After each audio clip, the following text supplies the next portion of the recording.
নমস্কার, সুমনাস রান্নাঘরে আবার একটি নতুন স্বাদের রেসিপিতে আপনাদের স্বাগতম।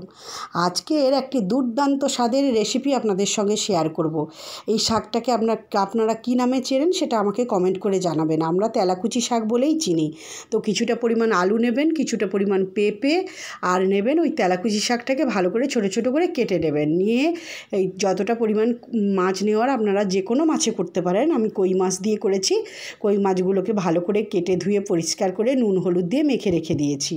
তারপর একটা মশলা তৈরি করে নেবেন। 1 চামচ গোটা জিরে, 1 চামচ গোটা ধনে, আর দেবেন ওই 4-5টা মতো গোটা গোলমরিচ, আর দেবেন পরিমাণ মতো লঙ্কা, কাঁচা লঙ্কা। আপনারা যেরকম ঝাল খান সেই মতোই কাঁচা লঙ্কা দেবেন। দিয়ে আর দেবেন 1 চামচ পানমৌরি গোটা, দিয়ে একসঙ্গে খুব ভালো করে একটা পেস্ট তৈরি করে নেবেন। তারপর এদিকে কড়াই বসিয়ে গ্যাস ভালো করে গরম হয়ে গেলে তাতে পরিমাণ মতো তেল দিয়ে দেবেন। তেলটা ভালো করে গরম হলে তারপর ওই কই মাছগুলোকে দিয়ে দুপিঠ উল্টে হালকা লাল করে ভেজে নেবেন। কেন একদম মচমচে করে ভাজবেন না, তাহলে মাছের টেস্টটা নষ্ট হয়ে যাবে। তারপর ওই কড়াইয়ের তেলে দিয়ে দেবেন পরিমাণ মতো কালো জিরেটা ভাজা হলে একটা বড় পেঁয়াজকে কুচি করে দিয়ে দেবেন।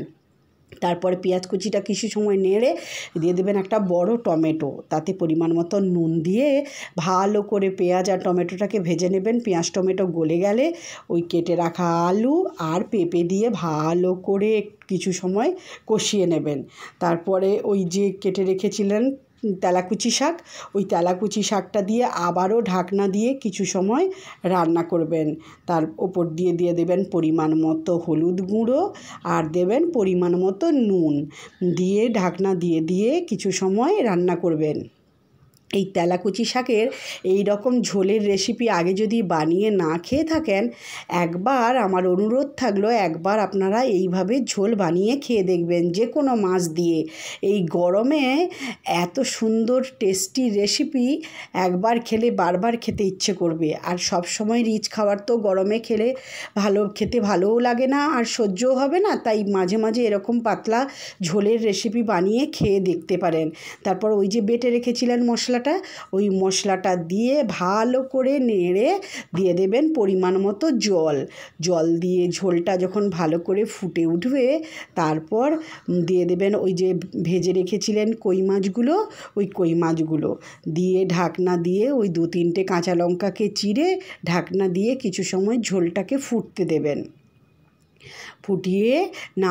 ফুটিয়ে যখন দেখবেন পেঁপে আলু সুন্দরভাবে সেদ্ধ হয়ে গেছে, তারপর তখন নামিয়ে নিলেই রেডি পেঁপে আলু তেলাকুচি শাক দিয়ে কই মাছের ঝোলের রেসিপি।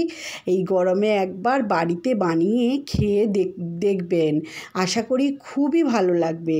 আর যদি ভালো লেগে থাকে তাহলে লাইক, কমেন্ট, সাবস্ক্রাইব করে পাশে থাকতে ভুলবেন না যেন। আশা করি খুবই একটি দুর্দান্ত স্বাদের রেসিপি।